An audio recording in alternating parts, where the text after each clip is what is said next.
하나님이 바로 지금 여기 계십니다. 우리 편이십니다. 우리에게 가장 도움이 필요한 쪽으로 우리를 적극 돕고자 하시는 우리의 주님이십니다. 사복음서 중에 처음 쓰여진 마가복음을 함께 읽겠습니다. 마가복음 1장. 세례자, 침례자 요한의 선포. 예수 그리스도의 복된 소식, 곧 메시지는 정확히 예언자 이사야의 책에 나온 대로 여기서부터 시작된다. 잘 보아라. 내가 내 앞에 내 설교자를 보낸다. 그가 내 길을 평탄하게 할 것이다.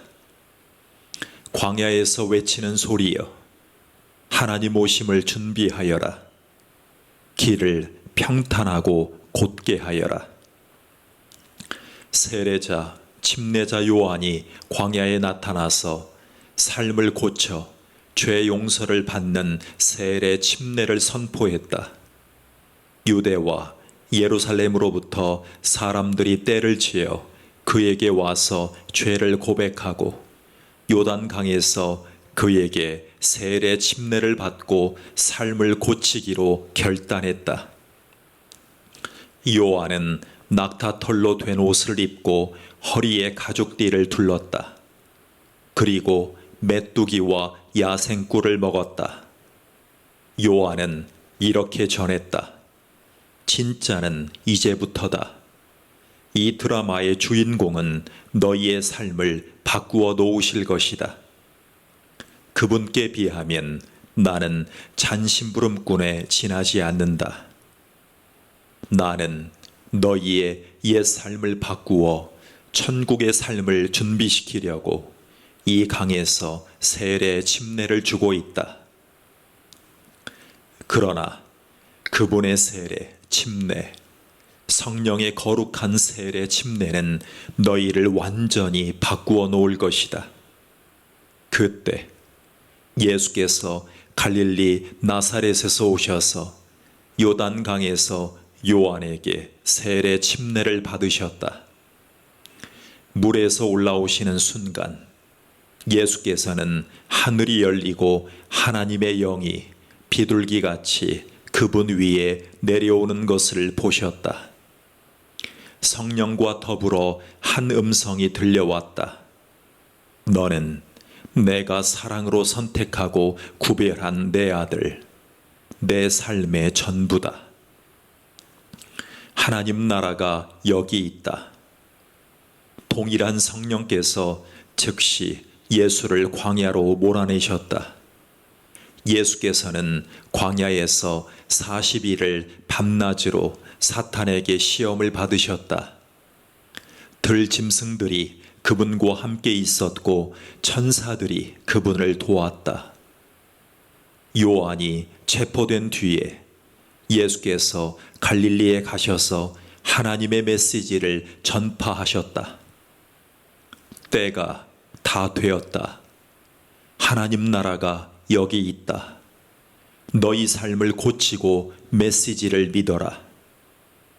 예수께서 갈릴리 호숫가를 지나가시다가 시몬과 그의 동생 안드레가 그물을 던지는 것을 보셨다.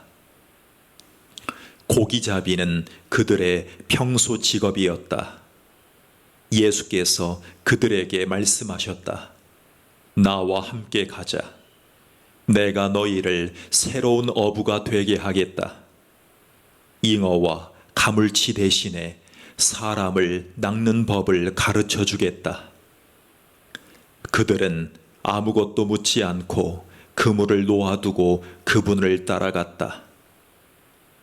예수께서 호숫가를 10여 미터쯤 더 가시다가 세베대의 아들인 야고보와 요한 형제를 보셨다. 그들은 배에서 그물을 손질하고 있었다. 예수께서 곧바로 그들에게도 똑같이 제안하셨고, 그들은 즉시 아버지 세베대와 배와 품꾼들을 버려두고 그분을 따라갔다. 확신에 찬 가르침. 그들은 가버나움에 들어갔다.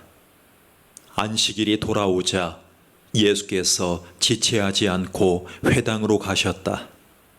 예수께서는 거기서 가르치며 하루를 보내셨다. 사람들은 종교학자들처럼 궤변과 인용을 늘어놓지 않는 아주 솔직하고 확신에 찬 그분의 가르침에 놀랐다.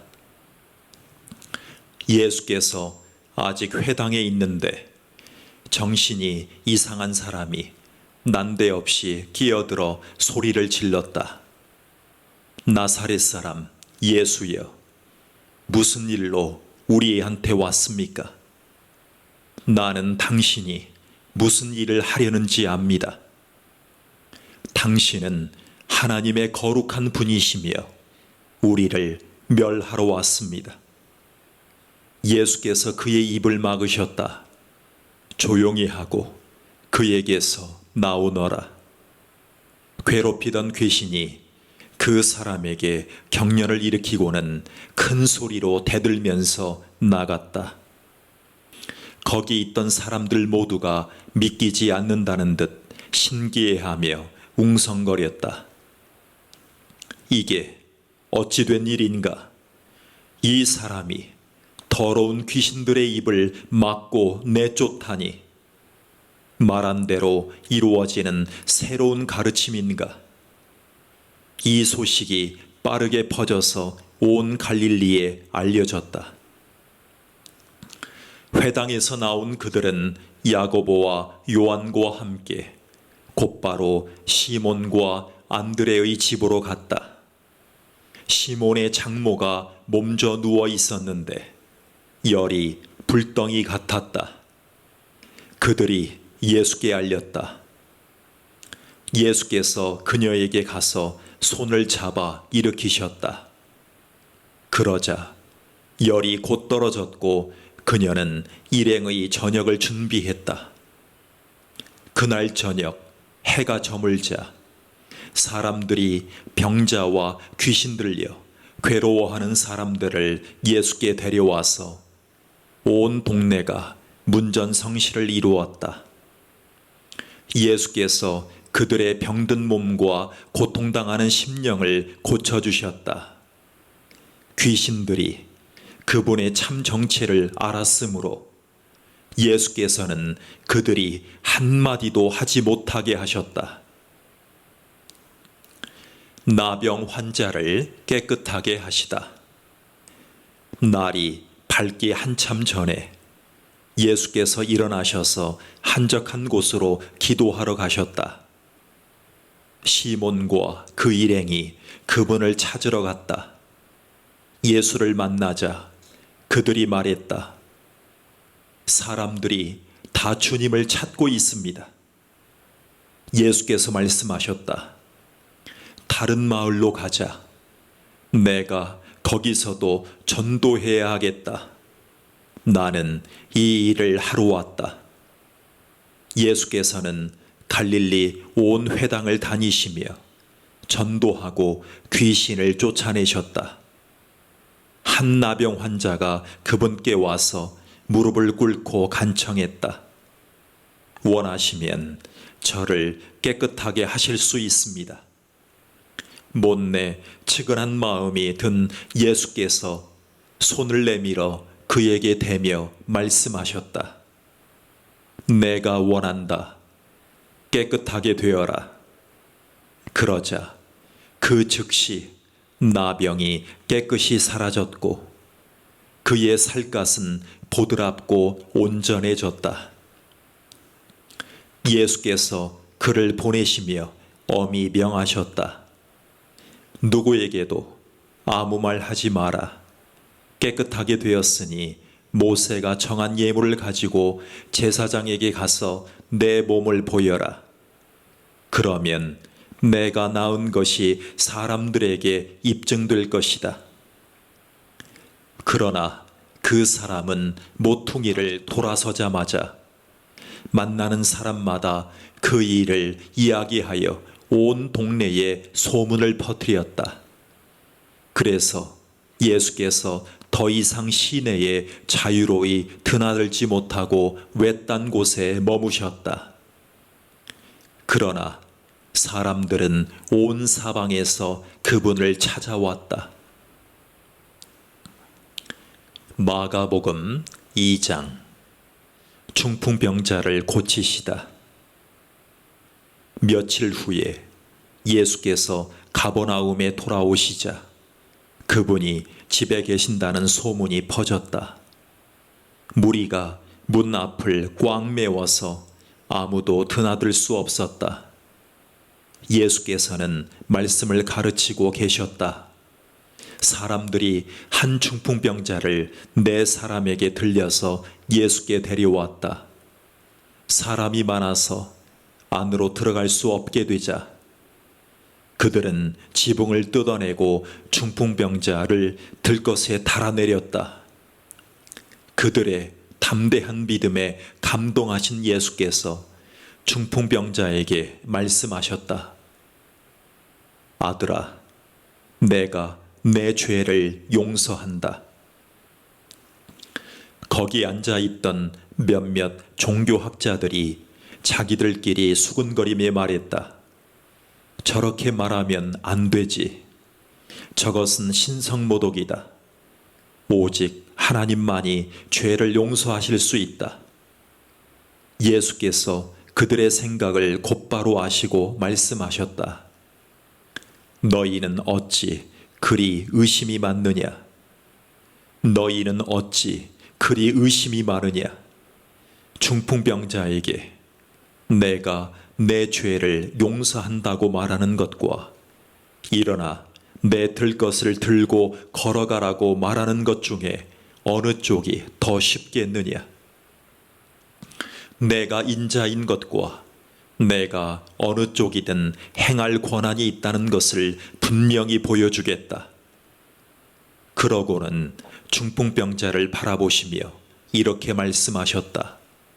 일어나거라. 내 들것을 들고 집으로 가거라. 그 사람은 그 말씀대로 일어나서 들것을 가지고 모두가 보는 앞에서 걸어 나갔다. 사람들은 도무지 믿기지 않아 자신들의 눈을 비볐다. 그러고 나서 하나님을 찬송하며 말했다. 우리 평생에 이런 일은 처음 본다. 의사가 필요한 사람이 누구냐? 예수께서 다시 호숫가를 걸으셨다. 무리가 다시 그분께 왔고 예수께서는 그들을 가르치셨다. 예수께서 거니시다가 알페오의 아들 레위가 자기 일터에서 세금을 걷고 있는 것을 보셨다. 예수께서 말씀하셨다. 나와 함께 가자. 그는 따라갔다. 나중에 예수와 그 제자들이 평판이 좋지 않은 무리와 함께 집에서 저녁을 먹고 있었다. 보기에는 아닐 것 같지만 그들 가운데 적지 않은 사람들이 이미 그분을 따르고 있었다. 종교학자와 바리새인들은 예수께서 그런 무리와 어울리는 것을 보고 그분의 제자들에게 따졌다. 쓰레기 같은 인간들과 친하게 지내다니 이게 무슨 본이 되겠소? 예수께서 들으시고 반박하셨다. 의사가 필요한 사람이 누구냐? 건강한 사람이냐? 병든 사람이냐? 내가 여기 있는 것은 영적으로 건강한 사람을 초청하려는 것이 아니라 죄로 병든 사람을 초청하려는 것이다. 잔치인가? 금식인가? 요한의 제자들과 바리새인의 제자들은 금식하는 습관이 있었다. 몇몇 사람들이 예수께 와서 따졌다. 요한을 따르는 이들과 바리새인들은 금식 훈련을 하는데 당신을 따르는 이들은 왜 그렇게 하지 않습니까? 예수께서 말씀하셨다. 즐거운 결혼식 중에는 빵과 포도주를 아끼지 않고 실컷 먹는다. 나중에 허리띠를 졸라맬 일이 있을지 모르지만 지금은 아니다. 신랑 신부와 함께 있는 동안에는 즐겁게 보내는 법이다. 정겨운 축하에 모닥불에 찬물을 끼얹는 사람은 없다. 하나님 나라가 임한다는 것은 바로 이런 것이다. 예수께서 계속해서 말씀하셨다. 멀쩡한 스카프를 잘라서 낡은 작업복에 대고 깁는 사람은 없다. 서로 어울리는 천을 찾게 마련이다. 그리고 금이 간 병에는 포도주를 담지 않는 법이다. 어느 안식일에 예수께서 곡식에 무르익은 밭 사이를 걷고 계셨다. 제자들이 길을 가다가 곡식 이삭을 땄다. 바리새인들이 그 일로 예수께 말했다. 보십시오. 당신의 제자들이 안식일 규정을 어기고 있습니다. 예수께서 말씀하셨다. 너희는 다윗이 배고플 때에 자기와 함께한 동료들과 한 일을 읽어보지 못했느냐? 그가 성소에 들어가 대제사장 아비아달이 보는 앞에서 제단에서 간 물려낸 빵, 곧 제사장들 외에는 아무도 먹지 못하게 되어 있는 거룩한 빵을 먹고 자기 동료들에게도 주지 않았느냐? 이어서 예수께서 말씀하셨다. 우리를 위해 안식일이 만들어진 것이지 안식일을 위해 우리가 만들어진 것은 아니다. 인자는 안식일의 종이 아니라 주인이다. 마가복음 3장 안식일에 선을 행하는 것. 예수께서 다시 회당에 들어가시니 거기에 한쪽 손이 오그라든 사람이 있었다. 바리새인들은 혹시나 안식일 위반으로 예수를 잡을까 하여 그 사람을 고쳐주나 보려고 그분을 주시했다. 예수께서 손이 오그라든 사람에게 말씀하셨다. 우리가 잘 볼 수 있도록 여기 서거라. 예수께서 이번에는 사람들에게 말씀하셨다. 어떤 행동이 안식일에 가장 합당하냐? 선을 행하는 것이냐? 악을 행하는 것이냐? 사람을 돕는 것이냐? 무력한 상태로 버려두는 것이냐?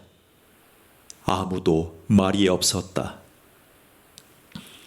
예수께서는 그들의 비정한 종교에 노하여 그들의 눈을 하나씩 쳐다보셨다. 그러고는 그 사람에게 말씀하셨다. 내 손을 내밀어라.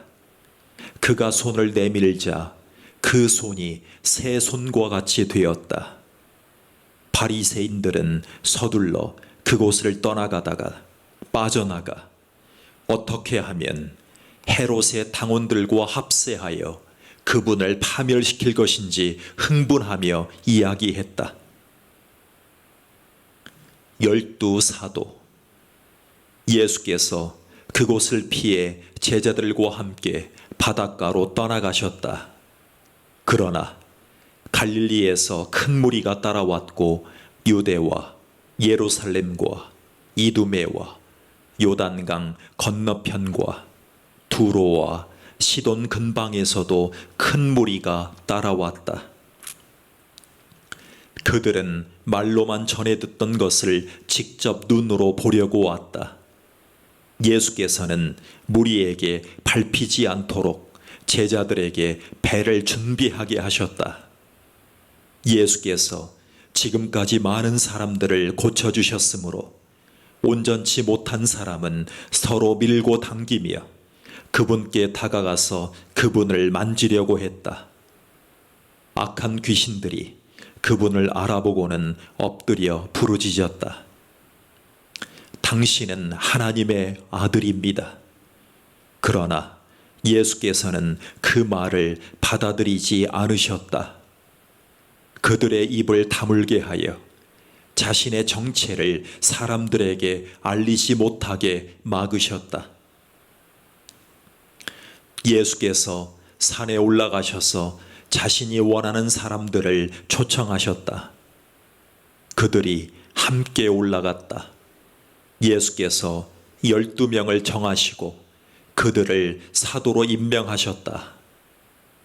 그분의 계획은 그들로 자신과 함께 있게 하고 그들을 보내 말씀을 선포하게 하며 그들에게 귀신을 쫓아내는 권세를 주시려는 것이었다. 그 12명은 다음과 같다. 시몬, 나중에 예수께서 그에게 베드로로 곧 바위라는 이름을 지어주셨다. 세베대의 아들 야고보, 야고보의 동생 요한, 예수께서 세베대의 두 아들에게는 천둥의 아들을 뜻하는 보아너게라는 별명을 붙여주셨다. 안드레, 빌립, 바돌로메, 마테, 도마, 알페오의 아들 야고보, 다데오, 가나안 사람 시몬, 가롯 유다, 그분을 배반한 자다. 성령을 모독하는 죄. 예수께서 집에 오시자 여느 때처럼 무리가 모여들었다. 예수께 이것저것 해달라고 청하는 사람들이 많아서 그분은 식사할 겨를조차 없었다. 예수의 친구들이 상황을 듣고서 필요하다면 억지로라도 그분을 구해내려고 왔다.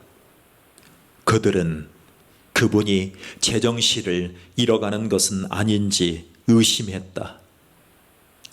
예루살렘에서 종교학자들이 내려와서 예수가 마술을 부리고 마귀의 속임수를 써서 그 능력으로 사람들의 이목을 끌고 있다는 소문을 퍼뜨렸다. 예수께서 그들의 비방에 이런 이야기로 맞섰다. 마귀를 보내 마귀를 잡고 사탄을 이용해 사탄을 없앤다는 것이 말이 되느냐? 늘 싸움질하는 가정은 무너지게 마련이다. 사탄이 사탄과 싸우고 있으면 사탄은 이내 남아나지 못할 것이다. 환한 대낮에 시퍼렇게 눈을 뜬 건장한 사내의 집에 들어가서 그 살림을 가지고 달아나려면 먼저 그 사람을 묶어야 하지 않겠느냐? 그를 묶으면 집을 깨끗이 털 수 있다. 잘 들어라. 내가 너희에게 경고한다. 용서받지 못할 말이나 행동은 없다. 그러나 너희가 하나님의 성령을 끝까지 비방하면 너희를 용서하시는 바로 그분을 물리치는 것이 된다. 그것은 너희 자신이 걸터 앉은 나뭇가지를 톱으로 잘라내는 것이며 용서하시는 그분과의 모든 관계를 너희 자신의 사악함으로 끊어버리는 것이다. 예수께서 이렇게 경고하신 것은 그들이 그분을 악한 자와 한패로 몰았기 때문이다. 순종이 피보다 진하다. 그때에 예수의 어머니와 동생들이 나타났다. 그들은 밖에 서서 그분과 잠시 할 말이 있다는 전가를 보냈다. 예수께서 그 전가를 받을 때에 무리에 둘러싸여 있었다. 선생님의 어머니와 동생들이 밖에서 찾고 있습니다. 예수께서 대답하셨다. 내 어머니와 형제들이 누구라고 생각하느냐? 그러고는 둘러앉은 사람들을 일일이 쳐다보며 말씀하셨다. 내 어머니와 형제들이 여기 바로 너희 앞에 있다. 순종이 피보다 진하다. 하나님의 뜻에 순종하는 사람이 내 형제요, 자매요, 어머니다. 마가복음 4장 씨 뿌리는 농부 이야기. 예수께서 다시 바닷가에서 가르치셨다. 무리가 인산인해를 이루고 있어서 예수께서는 해안에서 좀 떨어진 배에 오르셔야 했다. 사람들이 물가로 몰려와서 배를 설교단으로 삼으신 것이다. 사람들이 물가로 몰려와서 배를 설교단으로 삼으신 것이다. 예수께서 많은 이야기로 가르치셨다. 들어라. 너희는 어떻게 생각하느냐? 어떤 농부가 씨를 뿌렸다. 씨를 뿌리는데 덜어는 길 위에 떨어져서 새들이 먹어버렸다. 덜어는 자갈밭에 떨어져서 금세 싹이 났으나 뿌리를 내리지 못해 해가 뜨자 곧 시들어 버렸다. 덜어는 잡초밭에 떨어져서 싹이 났으나 잡초 틈새에 짓눌려 아무 소득이 없었다. 덜어는 좋은 땅에 떨어져서 무성하게 자라 농부가 생각지도 못한 큰 결실을 맺었다. 너희는 듣고 있느냐? 정말로 듣고 있느냐? 예수께서 따로 계실 때 그분 곁에 있던 사람들이 12 제자와 함께 그 이야기에 대해 물었다. 예수께서 그들에게 말씀하셨다. 너희에게는 하나님 나라를 아는 깨달음이 주어졌다. 너희는 하나님 나라가 어떻게 되어가는지 안다. 그러나 아직 볼 줄 모르는 사람들에게는 모든 것을 이야기로 풀어나간다. 마음을 준비시키고 마음을 열어 깨닫도록 주의를 환기시키려는 것이다. 그들은 눈을 떴으나 하나도 보지 못하고 귀가 열렸으나 한마디도 알아듣지 못하며 돌아서지도 않고 용서받기도 거부한다. 예수께서 계속해서 말씀하셨다. 이 이야기가 어떻게 되어가는지 알겠느냐? 내가 하는 모든 이야기는 이렇게 이루어진다. 농부가 말씀을 뿌린다. 어떤 사람은 딱딱한 길바닥에 떨어진 씨와 같다. 말씀을 듣자마자 사탄이 그 속에 뿌려진 것을 낚아채 간다. 또 어떤 사람은 자갈밭에 떨어진 씨와 같다. 그는 처음 말씀을 들을 때는 아주 뜨겁게 반응한다. 하지만 성품의 토양이 얕다 보니 감정이 식거나 어려움이 닥치면 아무 쓸모없게 되고 만다. 잡초밭에 떨어진 씨는 천국 소식을 듣기는 하지만 해야 할 온갖 일과 갖고 싶은 것에 대한 염려로 짓눌려 있는 사람을 가리킨다. 잡초밭에 떨어진 씨는 천국 소식을 듣기는 하지만 해야 할 온갖 일과 갖고 싶은 것에 대한 염려로 짓눌려 있는 사람을 가리킨다.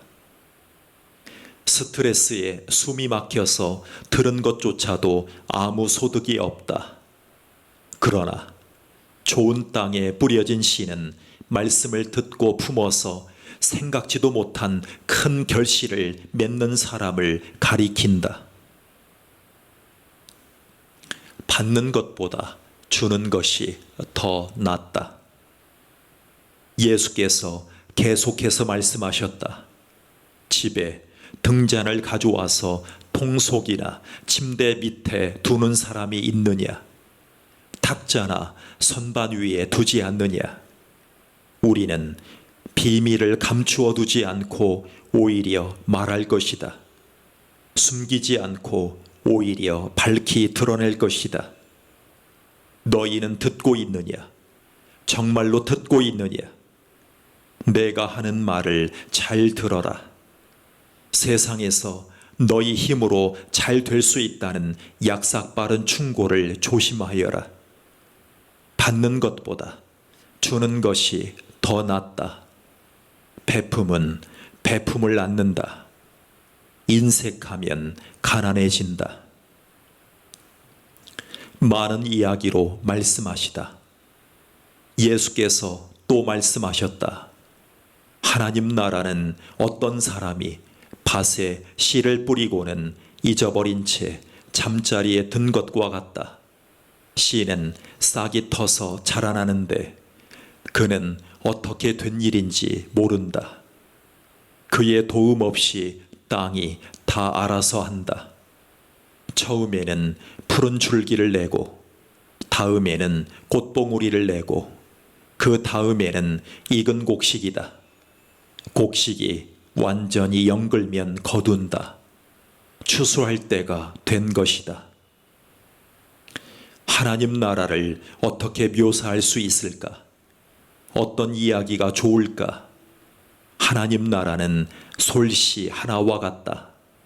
솔씨는 땅에 떨어질 때 씨로서는 아주 작지만 일단 심으면 가지가 무성한 큰 나무로 자란다.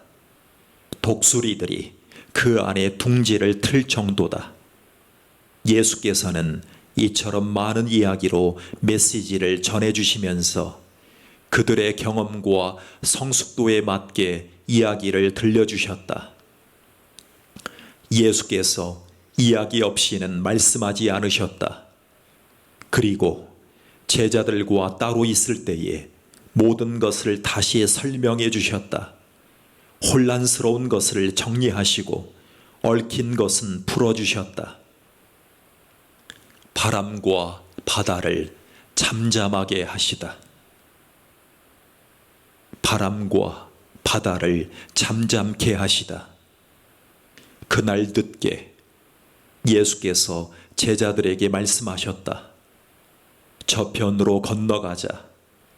제자들은 그분을 배에 계신 그대로 모시고 갔다. 다른 배들도 따라갔다. 그때에 큰 풍랑이 일어났다. 파도가 배 안으로 들이쳐서 배가 가라앉으려고 했다. 예수께서는 배 뒤쪽에서 베개를 베고 주무시고 계셨다. 제자들이 그분을 깨우며 말했다. 선생님, 우리가 빠져 죽게 되었는데 아무렇지도 않습니까? 잠에서 깬 예수께서 바람에게 조용하라고 하시고 바다에게 고요하여라, 잠잠하여라 하고 말씀하셨다. 바람이 숨을 멎고 바다는 호수처럼 고요해졌다. 예수께서 제자들을 꾸짖으셨다. 어째서 너희는 이토록 겁이 많으냐? 그렇게도 믿음이 없느냐? 그들은 놀라고 두려워서 어쩔 줄을 몰라 했다. 도대체 이분은 누구신가? 바람과 바다도 마음대로 부리시다니.